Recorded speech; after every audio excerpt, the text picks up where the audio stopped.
morning, Sean. Thank you for meeting with me today. I'd like to just talk about some of the benefits of hiring a business broker to sell a Medicare practice. So I'm curious what you think are the top 3 benefits of hiring a business broker to sell a medical practice. Most sellers have never sold a medical practice before. And actually, most buyers have never purchased a medical practice before. So you need somebody that has experience understanding the process, where all the complications are going to come, and be prepared to help both sides navigate all those challenges that come up. So that would be what comes to mind. And what are some of the nuances of selling a medical practice versus selling a non-healthcare?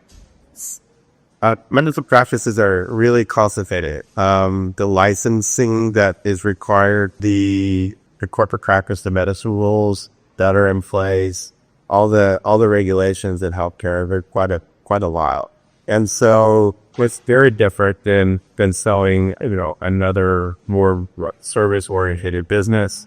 But I'd say the licensing, just the complexity of insurance, credentialing, recruiting, payer contracts, navigating all of that. So it's not something that a lot of brokers has experience with. And so what do you think are the important attributes when a medical practice owner is researching a business broker they should have? We are either experience or education, or what do you?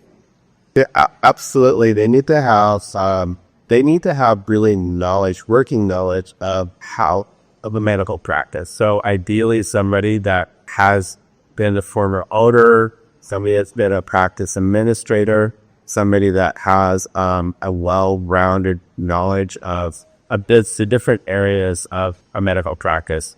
And that's really important because when a buyer is fielding questions to the broker needs to be able to answer those questions. And they also need to be aware of what those questions are going to be so that they can prep their seller and obtain the information that the physician seller is going to need to provide, and get that information in advance. And what are some of the risks associated with not hiring a business broker?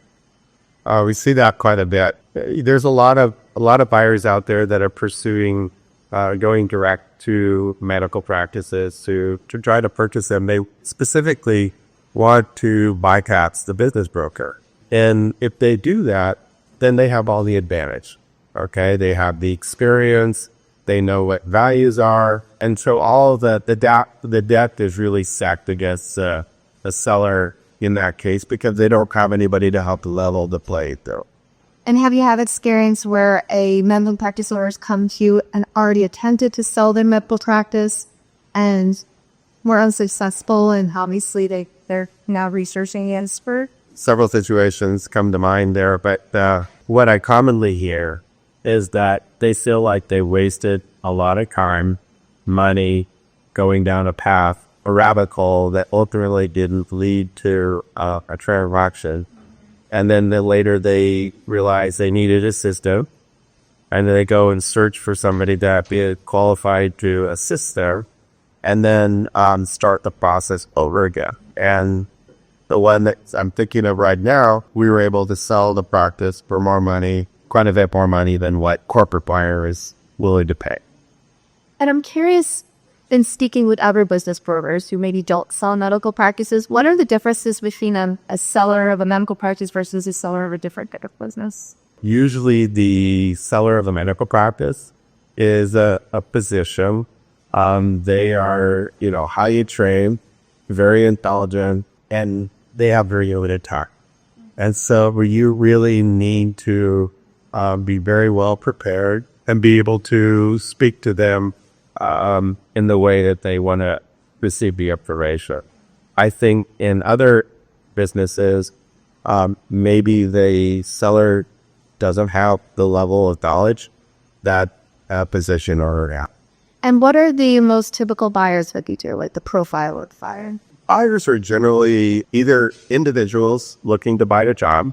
They're working in a corporate healthcare environment, not really happy, and looking to either start their own business or purchase the business. That would be one buyer. The second buyer is usually what we call the strategic buyer. and they are a buyer who is owns another business, either synergistic business, or they own another location or two in the same specialty, and are looking to acquire a practice for growth.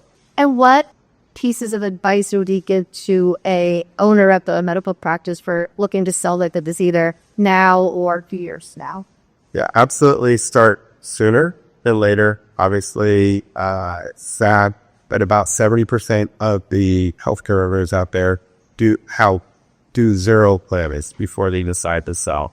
So if you can have the benefit of time so that you can prepare, get competent valuation done of your business so you have an idea what it's worth, and then take that information to your financial advisor to help you do the planning that needs to be done.